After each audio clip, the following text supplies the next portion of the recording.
All that's left now is to tell you about that last night.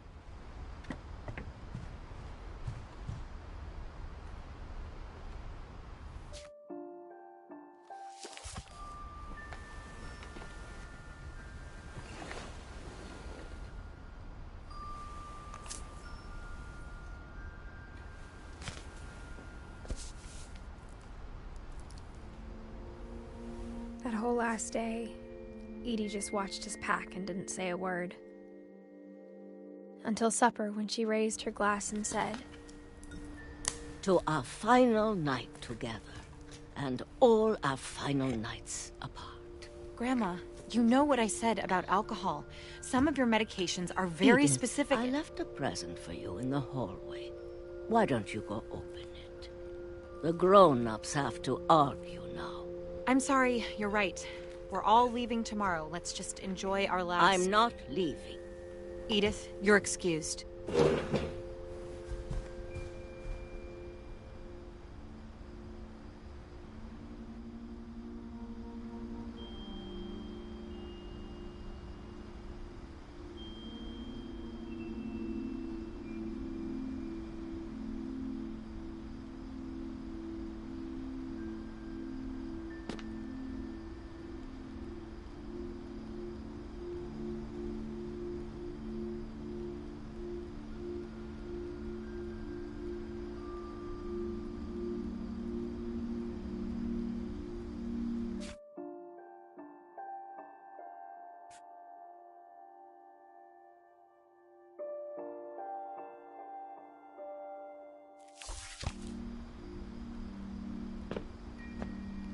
The power had been shut off that morning, but Edie always had plenty of candles. When my mom sealed the library, I don't think she knew about the other entrance. Or that Edie had a key to it.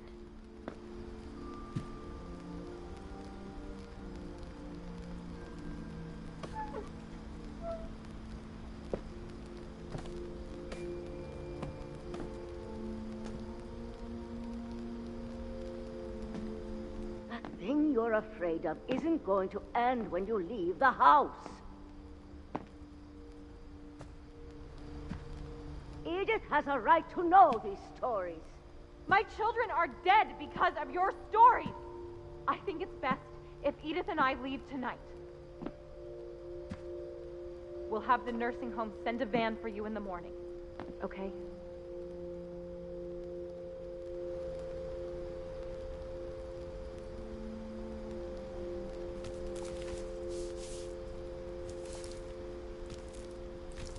Dear Edith, there's so many stories I wish I could tell you, but there's only time for one.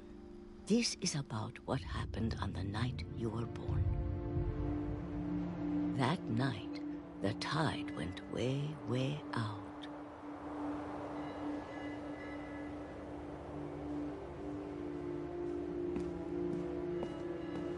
It was the first and last time I ever saw the old house aground.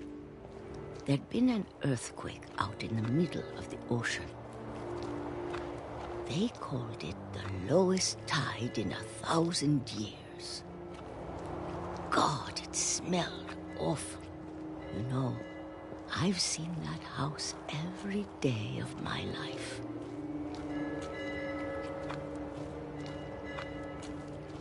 I never thought I'd go back to it.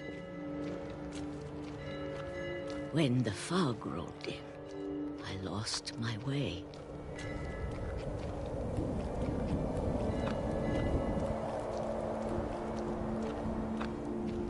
I got turned around.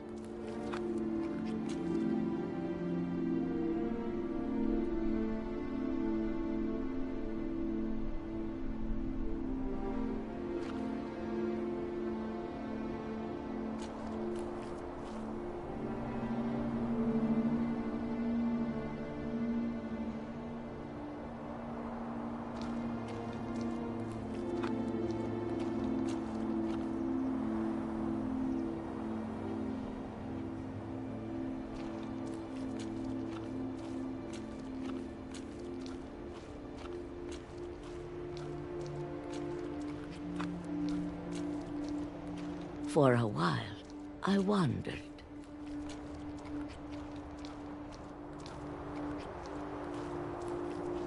I started seeing things.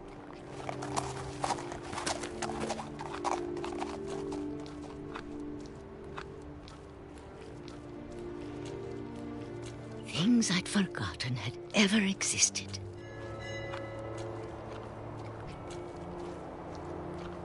But when I saw them, they felt like old friends. That night, a lot of things came back to me.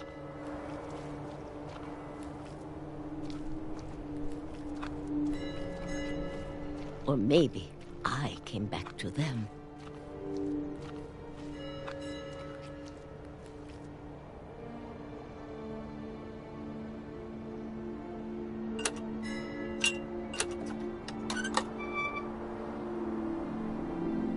Things I can't explain, but that I need you to try and... Edith, what are you doing in here?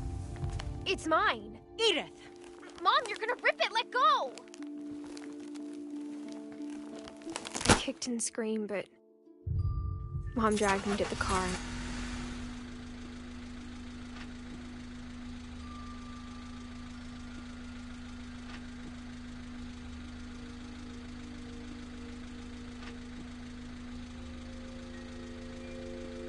I never saw Great-Grandma Edie again. The next morning, the van came to pick her up, but she was already gone. After that, we moved around a lot.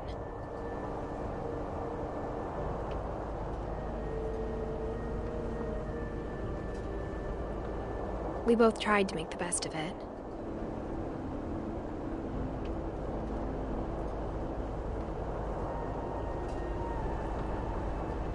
A few years went by.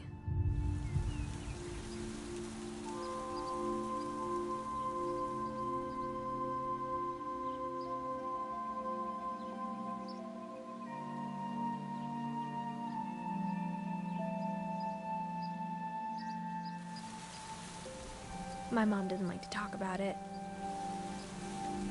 but she started getting sick a lot.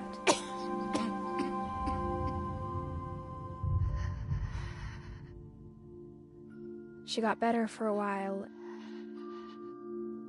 and then she didn't. And then I was alone.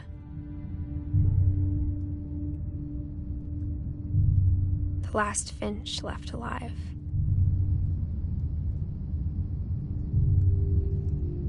Until I found out about you. I'm still not sure what to tell you about all this. If we lived forever, maybe we'd have time to understand things. But as it is, I think the best we can do is try to open our eyes. And appreciate how strange and brief all of this is.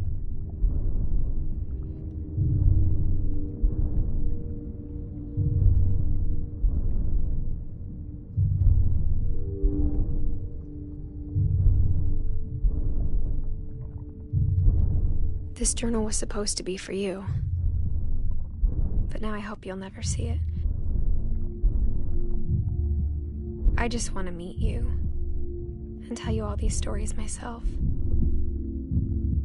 But I guess if you're reading this now, things didn't work out that way.